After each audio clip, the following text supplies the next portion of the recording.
Well, hello and happy St. Patty's Day. Welcome back to another Primetime Devo.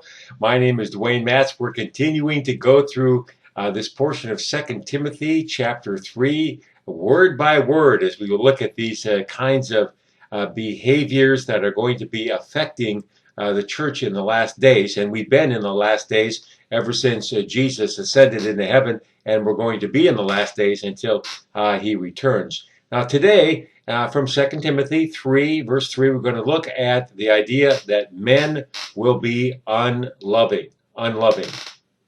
And sometimes a particular version of the Bible will come up a little short in finding that right word to describe the intent of the original language. And that's the case today in my primetime Devo as the New King James, which is the Bible I prefer to use all the time, but it uses the word unloving. Well, that's just not strong enough language. The King James is closer with the phrase without natural affection. Men will be without natural affection. And when you think about it, this has been a common occurrence in the church from the very beginning of the last days. The actual Greek word means hard-hearted toward kindred. Hard-hearted toward kindred, or without family love.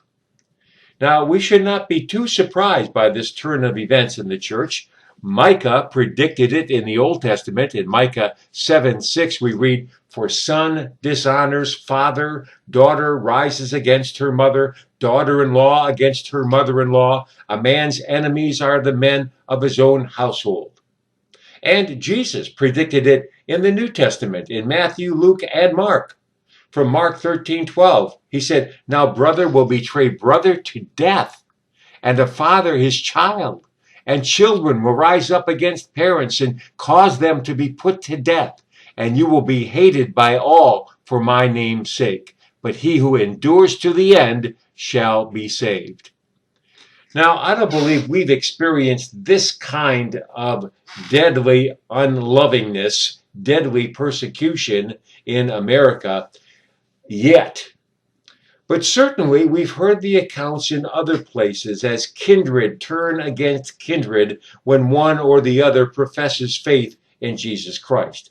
And many times this ratting out of family members results in intense persecution and even death. Now, to think that we are immune from this in America is very naive. It can happen here. I wonder how many of you can relate to the wall that popped up between you and family members when you threw in with the family of God and became a Christ follower.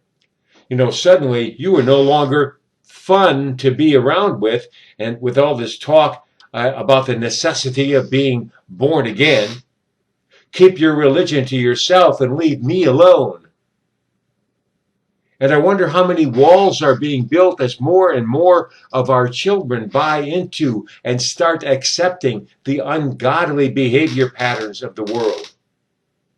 Many have ditched the faith for the sake of tolerating what the Bible clearly calls sin. And the church's strength is sapped as it seeks to keep everyone in the pew at all costs. And the message is compromised to make room for all opinions.